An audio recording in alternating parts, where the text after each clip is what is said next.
Good morning, students. Good morning to all.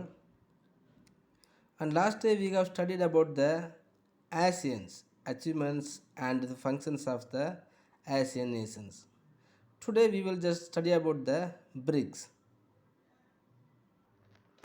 So BRICS. So BRICS is the acronym for an association of five major emerging national economies. So the first letter, the Brazil, B for the B from the Brazils and R from Russia and India, China and South Africa.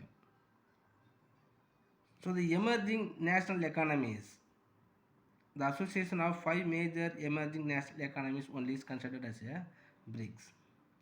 So originally the first four were grouped as BRIC before the induction of South Africa in 2010.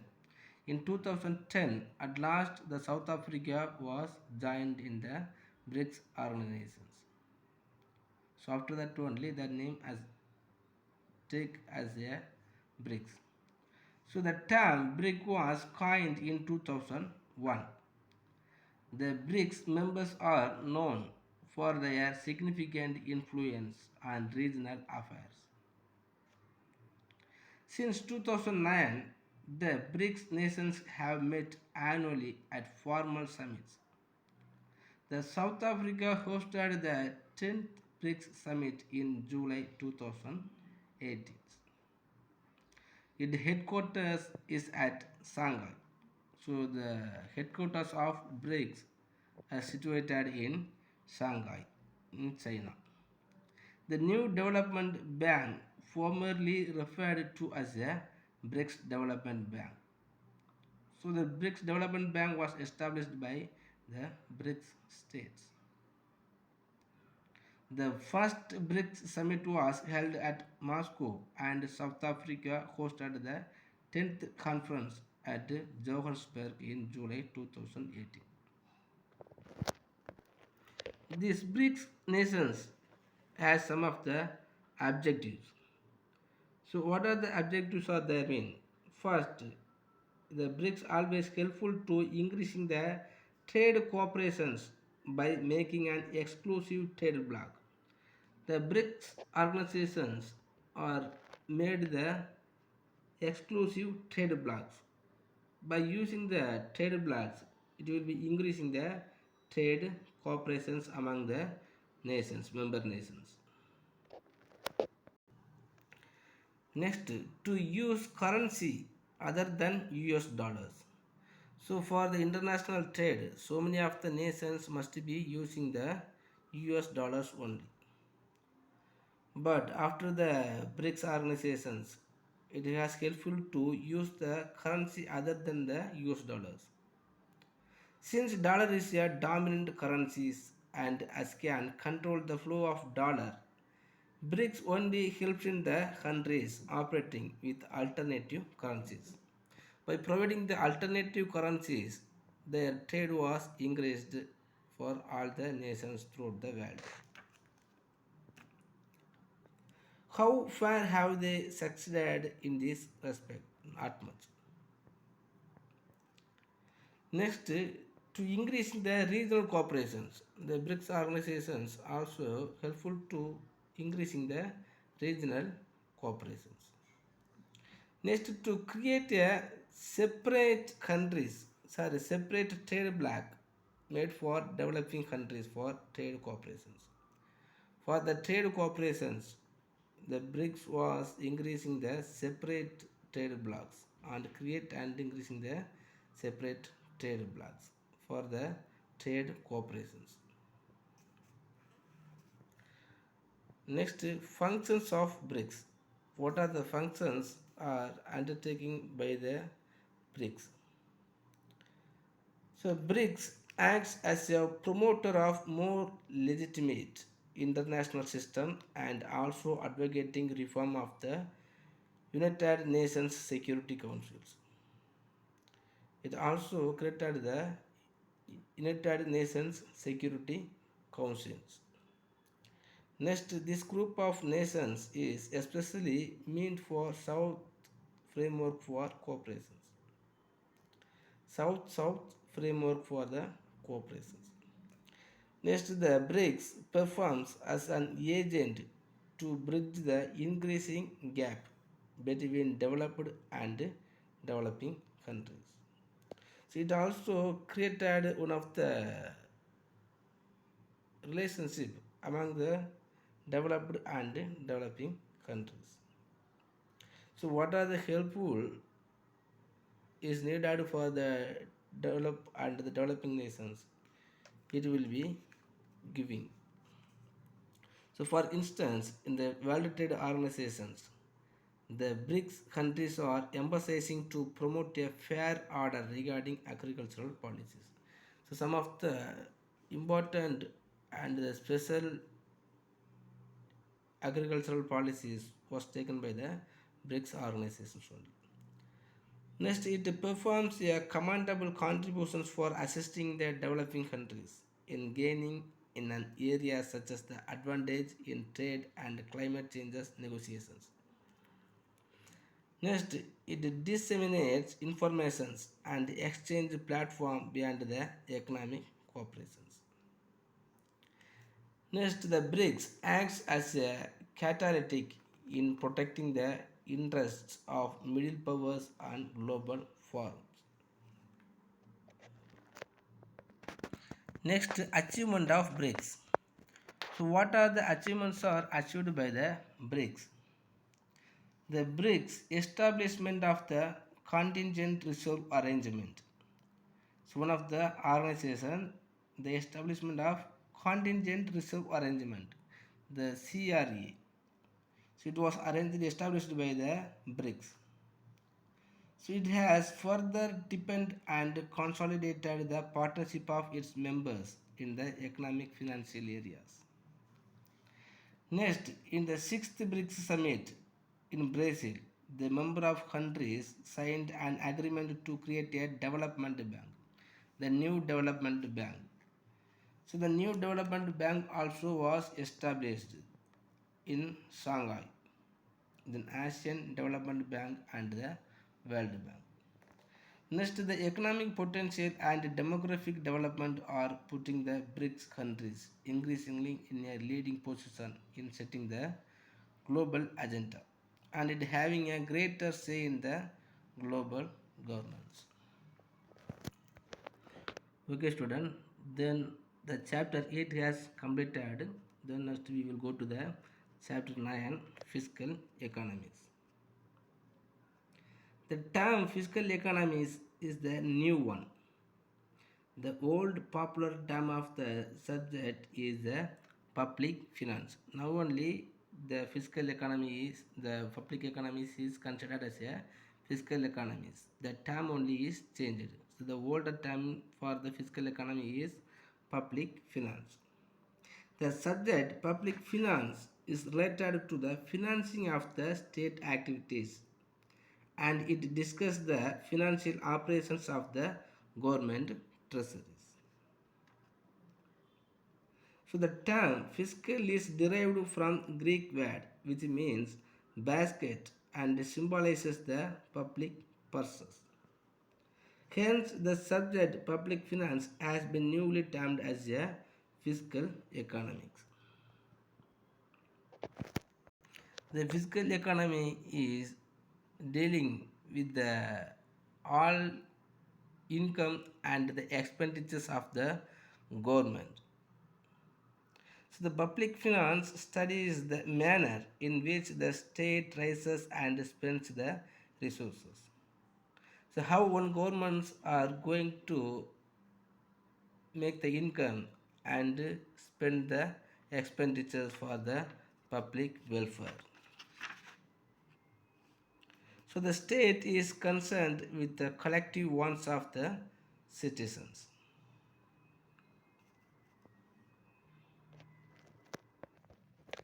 The modern state is a welfare state.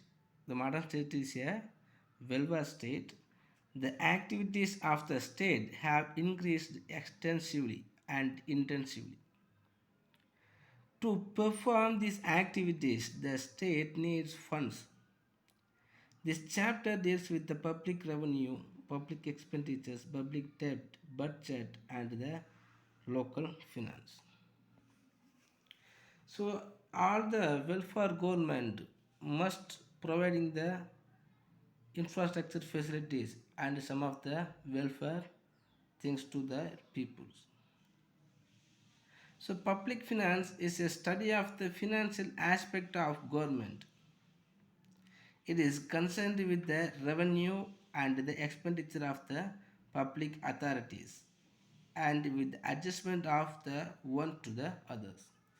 If the government has the possibilities to earning the more income from one department and in the same time it will be unable to earning the more income from the another one of the department. So some of the adjustment will be undertaking among these all the sectors or in the all the departments. So public finance is one of those subjects that lie on the border line between economics and politics because the improvement of economics must be depending upon the politics. If the good politics or the good politicians are being in any of the nations, that nations will be improved at easy.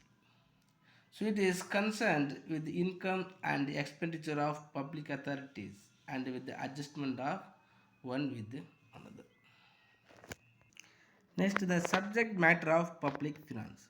The subject matter are the scope of public finance. So in modern times, the subject public finance includes five major subdivisions that and all the public revenue, public expenditures, public debt, and the financial administrations and fiscal policies. The public revenue deals with the methods of raising public revenue, such as tax and non-tax, the principles of taxation, rate of taxation.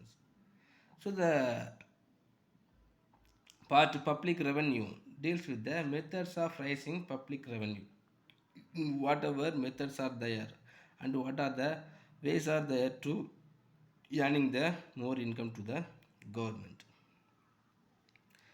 So it will be impact incidents and shifting taxes and their effects. So in this public revenue, we will going to study the ways and the sources to earning the revenue for the government. Next, public expenditures. This part will study the fundamental principles that govern the government expenditures, aspect of public expenditures, and control of public expenditures. So, how to control the public expenditures and how to make the public expenditure as a effectful for the government. So, all the expenditure for the government will be studied by the public expenditures. Next, public debt. The public debt deals with the methods of raising loans from internal and external sources. So, in internally and externally, the public will create the debt. So, the burden and the effects and the redemption of public debt fall under this head. So the government also have to be borrow the money from any of the internal and external organizations. So this part will be going to study about the debt of government. Next, financial administrations. So this part deals with the study of the different aspect of public budget. The budget is the annual master financial plan of the government.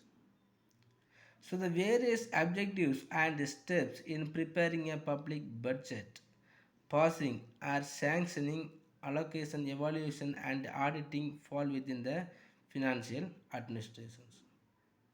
So how the world, how the nations are going to prepare the budget and how the budgets are going to passing and sanctioning and how much of the resources have to be allocated for the separate industries and separate sectors. The last one is fiscal policies.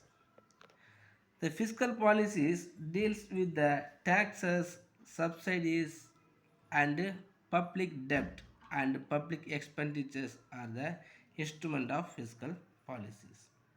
So some of the policies is taken by the government to improving our financial boundaries. The five scope of and the subject matters are there. First, public revenue and the public expenditures and the public debt and the financial administration and the fiscal policy. Next, the public finance and the private finance. What are the relations and what are the variations are there between the public finance and the private finance? The public finance deals with the study of income, expenditures, borrowing, and financial administrations of the government, right? So, private finance is the study of income, expenditures, borrowing, and financial administrations of the individual or the private companies. But both public and private finance are fundamentally similar in nature but different from each other on various operational aspects.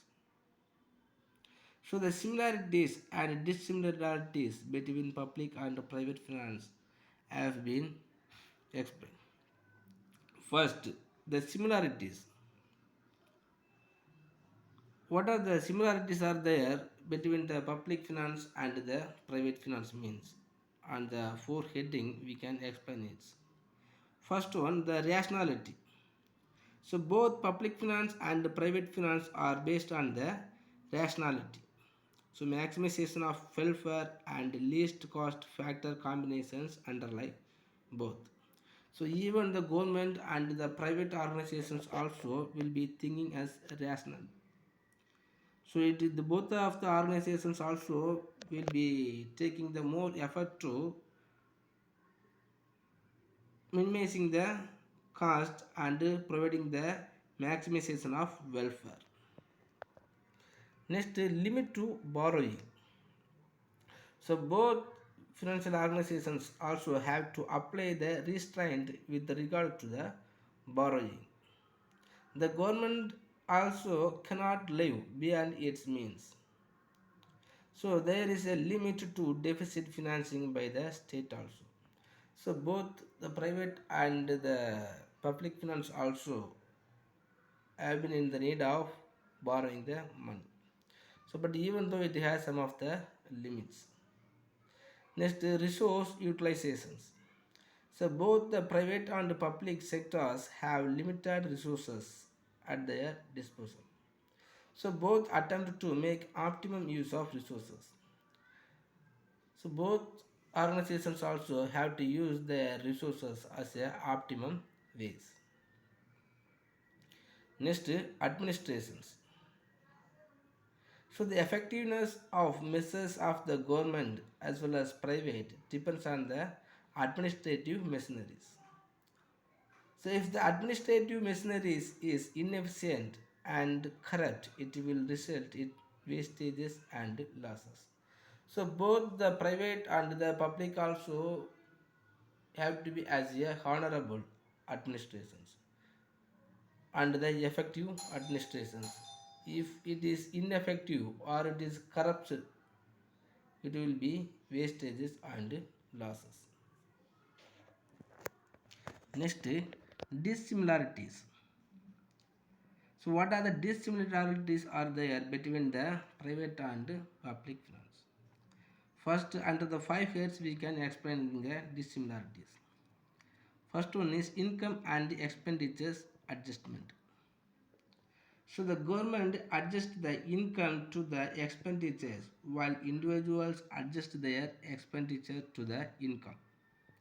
So private finance involves stitching coat according to cloth available, whereas public finance decides the cloth according to the needs for the coat. So the government always will be spend some amount of the money for their needed only. So it will not be wastage the income and it will not be spending more amount for their purpose. Next, borrowing. The government can borrow from the internal and external sources. It can borrow from the people by issuing bonds.